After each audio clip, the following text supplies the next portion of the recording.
Hello students, welcome to GGC online classes. हमने class 9th का first chapter शुरू किया था जिसका नाम है मैटर इन आवर सराउंडिंग। तो मैटर के बारे में हमें पता चल गया था कि मैटर क्या होता है, anything which have mass and occupy space. हमने अब स्टेट्स ऑफ मैटर के बारे में पढ़ना है कि स्टेट्स ऑफ मैटर क्या होती है। स्टेट्स ऑफ मैटर में हमने 5 स्टेट पढ़नी है, solid, liquid, gas, plasma and BEC. जो दो न्यू स्टेट पढ़ोगे आप, प्लाज्मा एंड बीईसी, मतलब बोस, आइंस्टाइन, कंडेंसेट। तो आपको होमवर्क दिया था कि सॉलिड, लिक्विड, गैस में डिफरेंस क्या है। आई होप आपने किया होगा, थोड़ा बहुत तो किया होगा जितना आता होगा। चलो हम डिस्कस कर लेते हैं। देखो क्या है इसमें, हम प्रॉपर्टी डिस्कस करेंगे कि किस प्रॉपर्टी के बेस पे सॉलिड, लिक्विड, गैस में क्या क्या डिफरेंस होंगे। अब जैसे देखो वॉल्यूम, वॉल्यूम का क्या मतलब होता है कि जितना सॉलिड है अगर हम उसको किसी और बर्तन में डाल दें तो वो सॉलिड सेम रहेगा। मतलब सपोज कर लो आपने क्या है 1 kg शुगर ली। अब 1 kg शुगर ली, आप चाहे उसको 1 kg शुगर को किसी भी चीज़ में डाल लो, वो 2 kg नहीं होने वाली, वो 1 ही रहेगी। मतलब उसका जो वॉल्यूम है वो फिक्स रहेगा।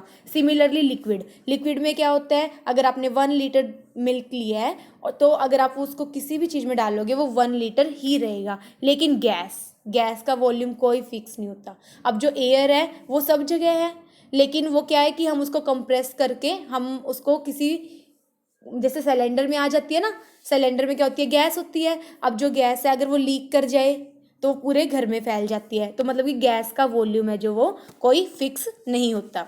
अब शेप की बात करें तो शेप, जैसे कि मान लो आप ईंट ले लिया आपने, एक ईंट क्या है आपकी, सॉलिड है। अब अगर आपने वो ईंट ली है, अब वो ईंट क्या है, आप किसी भी चीज़ में रख लो उसको, ईंट की शेप सेम रहेगी। तो मतलब कि जो सॉलिड है उसकी शेप क्या होती है, फिक्स होती है। अब अगर लिक्विड की बात करें तो लिक्विड में तो देखो आपने मिल्क लिया है, गिलास लोगे ग्लास की शेप ले लेगा, और अगर आप बाउल लोगे तो बाउल की शेप ले लेगा। तो लिक्विड की कोई शेप नहीं होती। सिमिलरली गैस की भी कोई शेप नहीं होती, गैस सब जगह फैली होती है। सिलेंडर में डाल देते हो तो सिलेंडर की शेप ले लेती है। फिर बात आती है कंप्रेसिबिलिटी की। कंप्रेसिबिलिटी का क्या मतलब होता है, कंप्रेसिबिलिटी का मतलब होता है किसी चीज़ को दबाना, किसी चीज़ को प्रेस करना, दबाना। अब आप सपोज करो आपके पास क्या है, एक बर्तन है, उसमें क्या आप 1 kg शुगर डाल सकते हो। ठीक है, कितनी डाल सकते हो, 1 kg शुगर डाल सकते हो। अब आप बताओ, जो 1 kg शुगर डाल सकते हो, क्या आप उसको शुगर को कंप्रेस कर करके उसमें क्या 2 kg डाल सकते हो?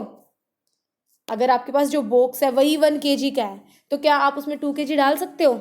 नहीं ना। तो इसका मतलब सॉलिड को कंप्रेस नहीं कर सकते।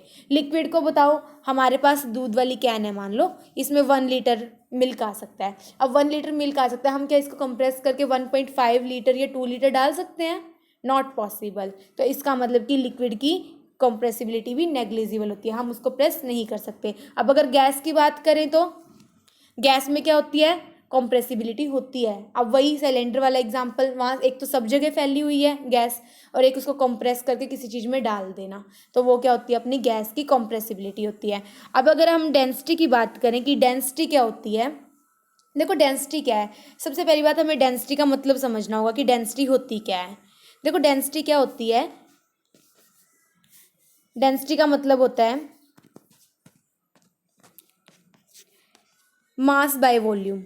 ठीक है, डेंसिटी का क्या मतलब होता है, मास बाय वॉल्यूम। मास क्या है, किसी चीज़ में मैटर कितना प्रेजेंट है, वो क्या होता है, अपना मास होता है। वॉल्यूम जैसे आपको बता दिया कि 1 लीटर मिल्क है, 2 लीटर मिल्क है, या 1 kg कोई सामान है, तो वो क्या है, उसकी कैपेसिटी, मतलब उसका वॉल्यूम कि वो कितना है, तो वो वॉल्यूम हो गया। और मास वो कितना हैवी है, तो ये मास बाय वॉल्यूम। इसका मास को वॉल्यूम से डिवाइड कर दो तो वो क्या आ जाती है, उसकी डेंसिटी आ जाती है। ठीक है, तो अब आप सिर्फ यहाँ से इतना समझो कि जितना देखो डेंसिटी क्या है, मास बाय वॉल्यूम है। यहाँ से सिर्फ आप एक बात समझो कि मास है ना, जो मास है जो आपका, जितना ज़्यादा मास होगा उतनी ज़्यादा डेंसिटी होगी, जितना ज़्यादा मास होगा उतनी ज़्यादा डेंसिटी होगी। अब आप मुझे बताओ कि आपके पास 3 बर्तन हैं, ठीक है, इसमें क्या है, आप सॉलिड से फिल है ये बर्तन, ये लिक्विड से फिल है, और ये गैस से फिल है।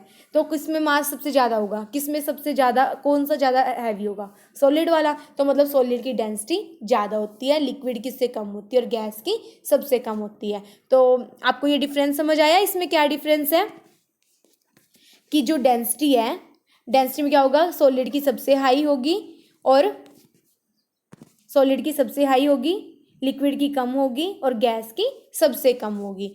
ठीक है। इंटर पार्टिकल डिस्टेंस, अब देखो इंटर पार्टिकल डिस्टेंस क्या होता है। हमने पार्टिकल डिस्टेंस के बारे में पढ़ा है कि पार्टिकल्स के बीच में डिस्टेंस होती है।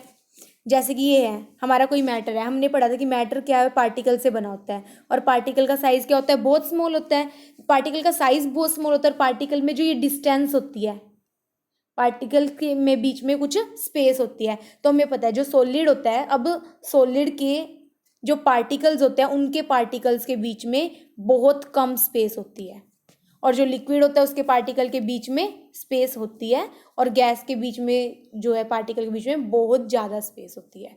ठीक है। तो इसका मतलब क्या हुआ हमारा, अब जैसे वही एग्जाम्पल ले लो, जैसे अगरबत्ती अगर हमने एक कॉर्नर में लगाई है तो क्या है, वो सब जगह उसकी फ्रेग्रेंस आती है, तो क्या उसके पार्टिकल इतने ज़्यादा फैले हुए होते हैं। तो गैस के पार्टिकल्स में स्पेस बहुत कम होती है और सॉलिड के पार्टिकल में स्पेस, उल्टा बोल गई ना मैं, क्या होएगा, सॉलिड के जो पार्टिकल्स होते हैं उसके बीच में स्पेस बहुत कम होती है और जो गैस के पार्टिकल्स होते हैं वो फैले हुए होते हैं, उनके बीच में बहुत सारी स्पेस होती है। ठीक है। तो देखो क्या है इसमें, इंटर पार्टिकल डिस्टेंस सॉलिड में सबसे कम, लिक्विड में उससे ज़्यादा और गैस में सबसे ज़्यादा होती है। ठीक है। देखो जैसे यही वाला रहा, सॉलिड में सबसे कम, लिक्विड में उससे ज़्यादा और गैस में सबसे ज़्यादा। अब देखो इसमें क्या है, जो ये पार्टिकल्स हैं इन पार्टिकल में क्या है, डिस्टेंस बहुत कम है। तो अगर हम फोर्स ऑफ अट्रैक्शन की बात करेंगे, क्योंकि इनके जो पार्टिकल्स हैं इनके बीच में जो अट्रैक्शन है एक दूसरे को खींचने की, तो सबसे ज़्यादा किस में होगी, सॉलिड में, और लिक्विड में उससे कम और गैस में उससे कम। एक बार खुद से थिंक करना, ये वाली चीज़ आपको बहुत अच्छे से समझ आएगी। आप खुद से सोचोगे ना कि पार्टिकल्स हैं एक तो पास पास हैं, तो मतलब उसमें फोर्स ऑफ अट्रैक्शन ज़्यादा होगी, स्पेस कम होगी। ठीक है। ये वाली देखते हैं क्या है इसमें,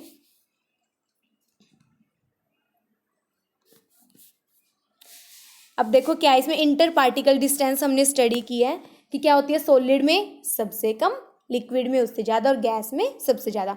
फोर्स ऑफ अट्रैक्शन की बात करें तो फोर्स ऑफ अट्रैक्शन में, फोर्स ऑफ अट्रैक्शन सॉलिड के जो पार्टिकल्स हैं वो पास पास है, जब पास पास है तो उसमें फोर्स ऑफ अट्रैक्शन सबसे ज़्यादा होगी, लिक्विड में उससे कम होगी और गैस में सबसे कम होगी। और मूवमेंट की बात करें तो हम, मूवमेंट सबसे ज़्यादा, मूवमेंट मतलब डिफ्यूज़न, सबसे ज़्यादा फैलेगी कौन सी चीज़, कि अगर एक तो हमने लिक्विड को स्पिल किया है, मतलब कि मान लो फर्श पे पानी गिर गया तो पानी क्या मूव करने लग जाएगा।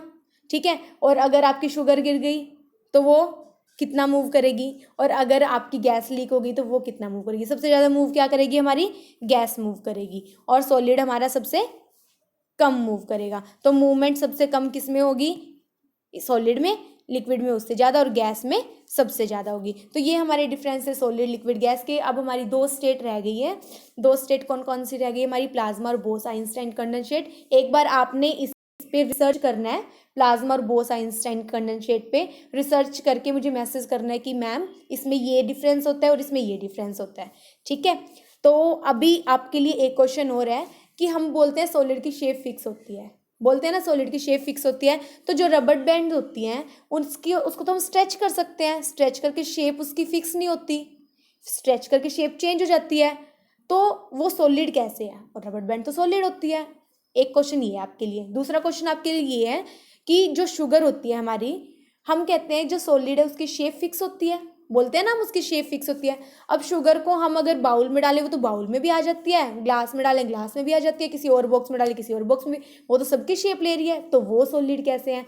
इन दो क्वेश्चंस पे आपने थिंक करना है, प्लाज्मा और बोस आइंस्टाइन कंडेंसेट पर आपने रिसर्च करना है, और जो ये डिफरेंस है ये आपने नोटबुक में लिखने हैं और इनको लर्न करना है। तो मिलते हैं नेक्स्ट लेसन में, तब तक के लिए wish you all the best, thank you so much.